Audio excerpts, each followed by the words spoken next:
ఖమ్మం నగర శివారు చెరుకూరి మామిడి తోటలో యాదవ కులస్తులు వనభోజనాలు కొనసాగాయి. జిల్లాలోని పలు ప్రాంతాల నుండి ఈ కార్యక్రమానికి యాదవ కులస్తులు పెద్ద సంఖ్యలో హాజరయ్యారు. ఈ సందర్భంగా పలువురు నాయకులు మాట్లాడారు.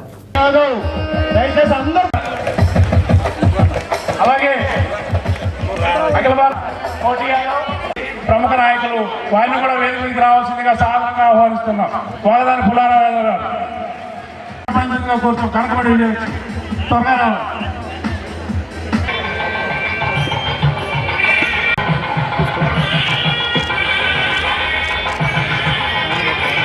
రాజకీయ రంగాల్లో కూడా పెద్ద ఎత్తున ఉండాలి, మేమెంతో మాకంత వాట ఉండాలని మా గొల్ల కుర్మలు కూడా దేంట్లో కూడా తక్కువ కాదు. నిజాయితీగా మా పార్టీకి మాటిస్తే మాట మీద ఉండే కులం కాబట్టి మాకు కూడా రాజకీయంగా ప్రాధాన్యత ఉండాలనే ఉద్దేశంతో ఇప్పుడిప్పుడే మా కులస్తులు కూడా చైతన్యమై రాజకీయ అధికార దిశగా పయనిస్తారు. కాబట్టి ఇలాంటి సమావేశాలు, ఇలాంటి సభల ద్వారా ఉన్నటువంటి ప్రభుత్వంలో కూడా మేము మా గౌరవ ముఖ్యమంత్రి రేవంత్ రెడ్డి గారిని కోరడం జరిగింది. మాకు మంత్రివర్గంలో మంత్రిగా అవకాశం, అదేవిధంగా 2 ఎమ్మెల్సీలు, కార్పొరేషన్ చైర్మన్లు కూడా మా గొల్లకుల్లో అవకాశం ఇవ్వాలంటే మా మంత్రి గారు కూడా, ముఖ్యమంత్రి గారు సానుకూలంగా స్పందించిండు.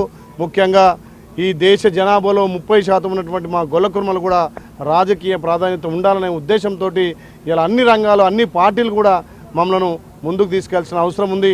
మేము ఒక పార్టీకి మాటిస్తే మాట మీద ఉండే నమ్మకమైన కులం కాబట్టి మా గొల్ల కుర్మలు ఇంకా కూడా ఐక్యత ఉండి రాజ్యాధిక దిశగా పయనించడం కోసం ఇలాంటి సమావేశాలు ఎంతో దోహదపడతాయి.